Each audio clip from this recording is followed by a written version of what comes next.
আসসালামু আলাইকুম। তোমরা নিশ্চয়ই অবগত রয়েছো যে তোমাদের বোর্ড এক্সামে কিন্তু অলওয়েজ প্যারাগ্রাফ লিখতে হয় এবং তোমরা নিশ্চয়ই জানো 200-300-র মতো টপিক রয়েছে যেগুলোর উপর তোমার প্যারাগ্রাফ আসতে পারে। আমি আজকে একটা টেমপ্লেট তোমাদেরকে দিয়ে দেওয়ার চেষ্টা করছি যে একটা টেমপ্লেট যদি তুমি টোটালি সুন্দরভাবে ফলো করো তাহলে তুমি যতগুলো প্যারাগ্রাফ আছে সবগুলোই সুন্দরভাবে খুব সহজভাবে লিখে ফেলতে পারবা। তোমাকে একটা জিনিস মনে রাখতে হবে যে যখনই একটা গুরুত্বপূর্ণ বোর্ড পরীক্ষা চলছে তোমাকে সময় কিন্তু খুব হিসাব করে ব্যবহার করতে হবে। তুমি এমন কোনো উল্টা পাল্টা জায়গায় যে জায়গাটা থেকে তোমার কোনো লাভ হবে না, তুমি খেয়াল করবে যে তোমার কোনো উপকার হচ্ছে না, ওরকম জায়গায় তুমি কিন্তু তোমার সময়টা দিতে পারো না। তাই এই প্যারাগ্রাফের এই ট্যাম্পলেটটা যদি তোমার তুমি একটু খেয়াল করো, তুমি অল্প সময়ে তুমি হয়তো আধা ঘন্টা 1 ঘন্টা সময়ের ভিতরে তুমি 200-300 প্যারাগ্রাফ যে পড়ার যে সুবিধাটা এবং পরীক্ষায় লিখে আসার খুব গুরুত্বপূর্ণ একটা কথা খেয়াল করবে যে পরীক্ষায় তুমি লিখতে যাচ্ছ প্যারাগ্রাফ, কিন্তু তুমি অনেক সুন্দর রিচ ভালো ভোকাবুলারি ইউজ করতে চাচ্ছ, অনেক ভালো ভালো শব্দ ব্যবহার করতে চাচ্ছ, শব্দগুলো বা লাইনগুলো তোমার মাথায় আসছে না। এই সমস্যা থেকে বের হওয়ার জন্য আমি এখানে তোমাকে 200টা প্যারাগ্রাফ লেখার একটা টেমপ্লেট, খুব সুন্দর একটা টেমপ্লেট দিয়ে দেওয়ার চেষ্টা করছি। জাস্ট এটাকে ফলো করো, স্ক্রিনশট নিয়ে নাও, ওইটাকে একবার লেখো। আমি এখানে নির্ভুল করে দিয়েছি যাতে করে তোমার এটা তুমি 100% নাম্বার নিশ্চিত করতে পারো। প্রথমে একটা জিনিস একটু খেয়াল করে দেখো যে আমরা যখনই তোমরা খেয়াল করবা যে এইচএসসি পরীক্ষা বা যে কোনো পরীক্ষার জন্য যখনই তুমি প্যারাগ্রাফ লিখতে যাচ্ছ তখনই তুমি কিন্তু একটা জিনিস খেয়াল করবা যে প্যারাগ্রাফগুলো সাধারণত 3 প্রকার হয়ে থাকে। সাধারণত এই 3 প্রকারই তুমি দেখবা যে প্যারাগ্রাফ হচ্ছে। এই 3 প্রকারগুলো কি কি একটু খেয়াল করে দেখো। প্রথম প্যারাগ্রাফ যেটা সবচেয়ে গুরুত্বপূর্ণ এবং সবচেয়ে বেশি আমরা আসতে দেখি এই তোমাদের বোর্ড পরীক্ষাগুলোতে, সেটা হচ্ছে প্রবলেম সেন্ট্রিক প্যারাগ্রাফ। এখানে আমরা আমাদের সমাজের, আমাদের রাষ্ট্রের বা বৈশ্বিক কোনো সমস্যা অর্থাৎ ওয়ার্ল্ড ওয়াইড কোনো প্রবলেম যেগুলো রয়েছে সেগুলোর ব্যাপারে আমরা কি করে থাকি, ডিসকাস করে থাকি, আলোচনা করে থাকি। এগুলো কি কি হতে পারে? যেমন বর্তমান সময়ে তোমরা নিশ্চয়ই জানো at present we are facing the problem of load shedding. আমাদের ইলেকট্রিসিটির প্রবলেমটা কিন্তু শুরু হয়ে গেছে আবার, যেটা তোমরা বলতে পারো লোডশেডিং প্রবলেম নামে, তাই না? এই লোডশেডিং যেটা আছে, তারপরে দেখো এখন খুব সবচেয়ে বেশি হট টপিক সেটা হচ্ছে কি এই গ্লোবাল ওয়ার্মিং বা ক্লাইমেট চেঞ্জ। এটা কিন্তু ওয়ার্ল্ড ওয়াইড একটা প্রবলেম, তাই না? এই প্রবলেম টপিকগুলো রয়েছে। সেই সাথে তুমি যদি কোনো নগরের অধিবাসী হয়ে থাকো তাহলে নিশ্চয়ই তোমার ট্রাফিক জ্যামের সাথে অভিজ্ঞতা আছে। ট্রাফিক জ্যাম এবং সবচেয়ে কমন প্রবলেম যেটা বাংলাদেশ কিন্তু world's one of the most polluted country, pollution আছে, তাই না? তাহলে এই যে প্রবলেমসগুলো যেগুলো আছে সেই প্রবলেম সেন্ট্রিক যে প্যারাগ্রাফগুলো সেগুলো আমরা কিভাবে লিখতে পারি? তোমরা নিশ্চয়ই জানো এই সবগুলো টপিক কিন্তু তুমি একটা টেমপ্লেটের মাধ্যমে তুমি পুরো এই প্যারাগ্রাফটাকে একদম স্মুথ ভাবে তুমি কিন্তু লিখে ফেলতে পারবে। আমি তোমাকে টেমপ্লেটটা দেখিয়ে দিচ্ছি, দেখো খেয়াল করো। এখানে যে আমরা যে টেমপ্লেটটা দেখতে পাচ্ছি এখানে একটু খেয়াল করলে তুমি বুঝতে পারবা যে আমাদের ফার্স্টে যে জিনিসটা আছে সেটা হচ্ছে যে আমরা প্যারাগ্রাফের নেমটা দিব। খেয়াল করে দেখো, সবার আগে আমরা প্যারাগ্রাফের নেম দিব, যেটা হচ্ছে প্রবলেমটার নেম। হতে পারে আমরা গ্লোবাল ওয়ার্মিং নিয়ে কাজ করছি বা কথা বলছি। এখন এমন যদি হয় যে তোমার এই গ্লোবাল ওয়ার্মিং নিয়ে তুমি লিখছো, জাস্ট তুমি এই টেমপ্লেটটা অথবা তুমি এটা যদি বাংলাদেশের প্রবলেম হয়ে থাকে, এই যে দেখো আমি এখানে তোমাদেরকে শুধু তোমার এই পয়েন্টগুলোতে তুমি তোমার এই টপিকটার নাম বসিয়ে দিলেই কিন্তু তোমার এই প্যারাগ্রাফটি 100% হয়ে যাচ্ছে। খেয়াল করে দেখো আমরা কিভাবে প্যারাগ্রাফটা তৈরি করেছি। আমরা যদি ধরো ফর এক্সাম্পল আমরা এখানে আমরা পলিউশন নিয়ে, এনভায়রনমেন্ট পলিউশন নিয়ে যদি লিখি তাহলে আমরা লিখবো যে environment pollution has become a common incident in our everyday lives. যদি লোডশেডিং আসে তাহলে আমরা কি লিখবো? Load shedding has become a common incident in our everyday lives. তারপরে তুমি যদি গ্লোবাল ওয়ার্মিং বা ডিফরেস্টেশন লেখো, ডিফরেস্টেশন নিয়ে লিখলেও এটা হবে। তুমি জাস্ট এটা এই যে গ্লোবাল ওয়ার্মিং বা এটা তুমি এটাকে এভাবে লিখলেই কিন্তু মোটামুটি ভাবে ওই কাছাকাছি পর্যায়ে চলে যাবে। তাই তোমার অত বেশি চিন্তা করার কিন্তু প্রয়োজন পড়ছে না। তারপরে দেখো, it is a huge and harmful problem in Bangladesh or world. Global warming কি একটা হিউজ এবং সেই সাথে কি একটা হার্মফুল প্রবলেম না? হ্যাঁ, তাহলে আমরা এইখানে দেখো পুরো টেমপ্লেটটা কিন্তু এটা প্রত্যেকটা টপিকের সাথেই ম্যাচ করছে। এরপরে দেখো, it is one of the major problems of modern Times.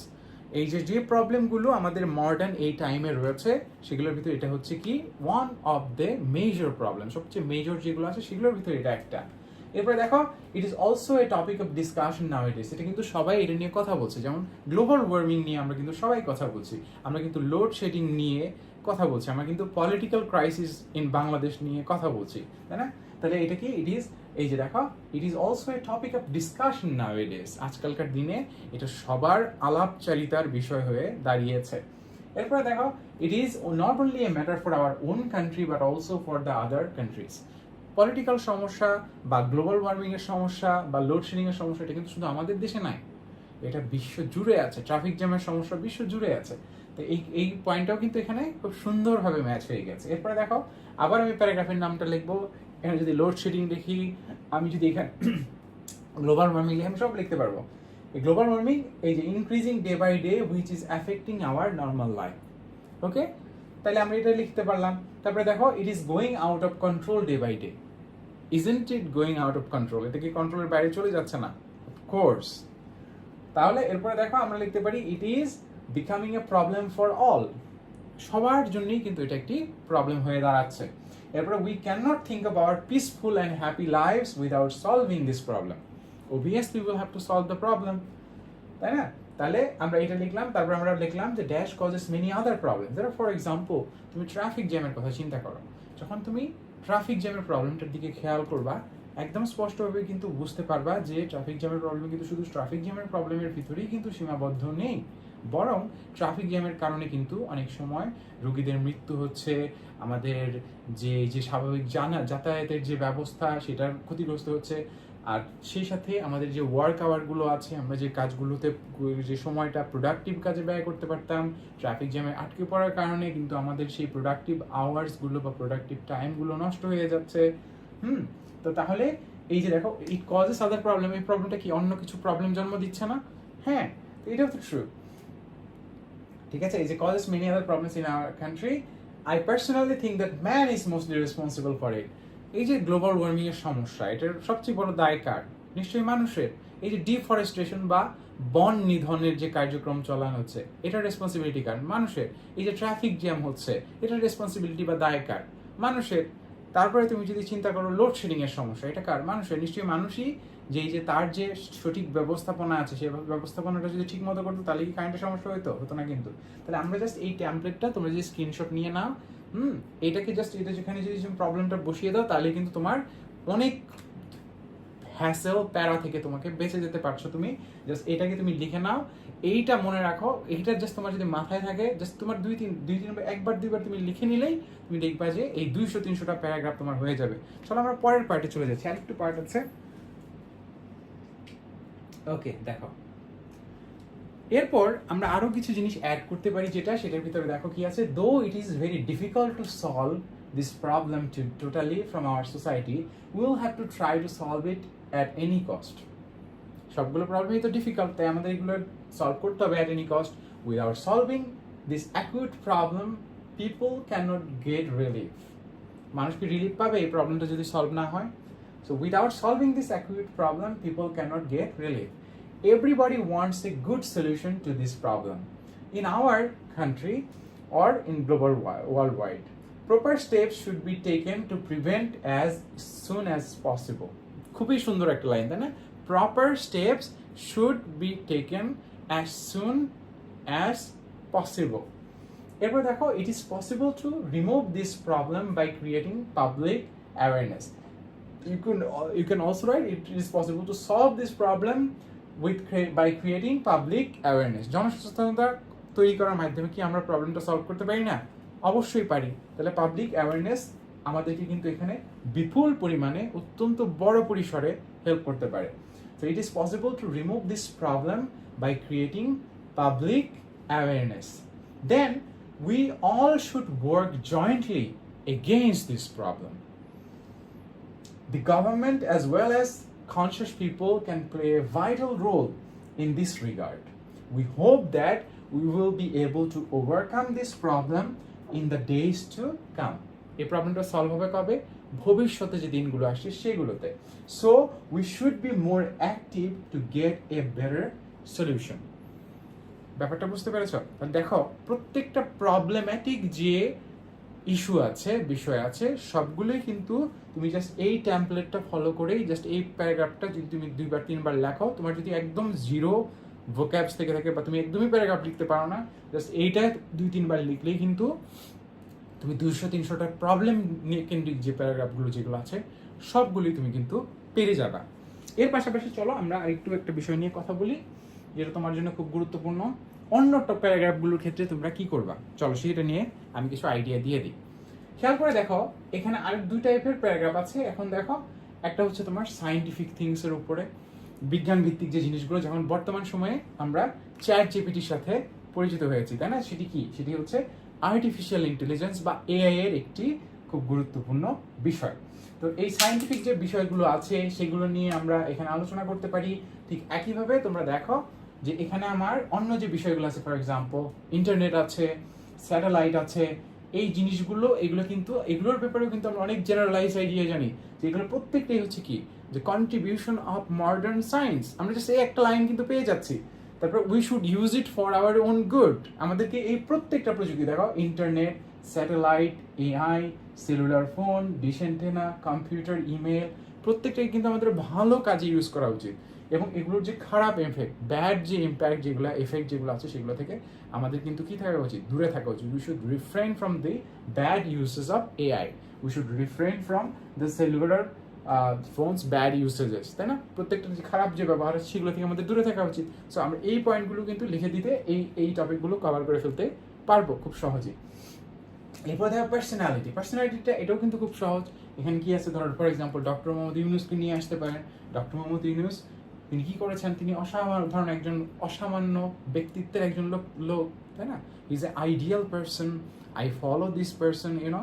তারপরে তুমি আরো অন্যান্য যে জিনিসগুলো লিখতে পারো, যে you know he has a very unique and marvellous character, he has contributed for the country, he is contributed for, তুমি যদি রবীন্দ্রনাথ নিয়ে লেখো তাহলে লিখবা কি, he has contributed for literature।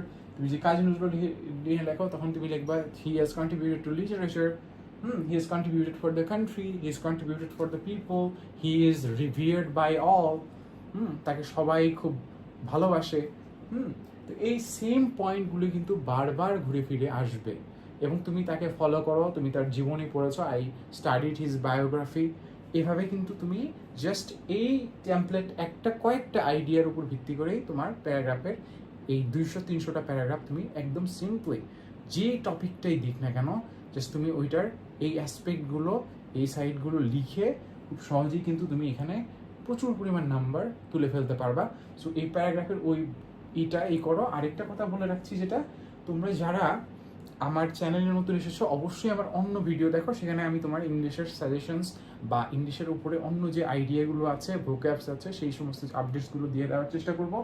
আর আমাদের এখানে তোমাদের এই এক্সামে যারা খুব হিউজ পরিমাণে সাকসেস অর্জন করতে চাও, যারা এনশিওর করতে চাও যে না অল্প সময়ের ভিতরে বেস্ট প্রিপারেশনটা তুমি নিবা, আমাদের এক্সাম স্ট্র্যাটেজি কোর্স আছে যেখানে আমি তোমাদেরকে ওই টেকনিক্সগুলো শিখিয়ে দিয়ে থাকি, যেগুলোর মাধ্যমে আমি আমার লাইফে অনেক বেশি সাকসেসফুল হয়েছিলাম। আমি প্রায় 5.5 লক্ষ শিক্ষার্থীকে মেডিকেল ভর্তি পরীক্ষা এবং বিশ্ববিদ্যালয় ভর্তি পরীক্ষায় পিছনে ফেলেছিলাম এই বিভিন্ন টেকনিক্সের মাধ্যমে। তোমাকে অবশ্যই স্ট্র্যাটেজিক হতে হবে, অল্প সময়ের ভিতরে বেস্ট প্রিপারেশন নিতে হবে।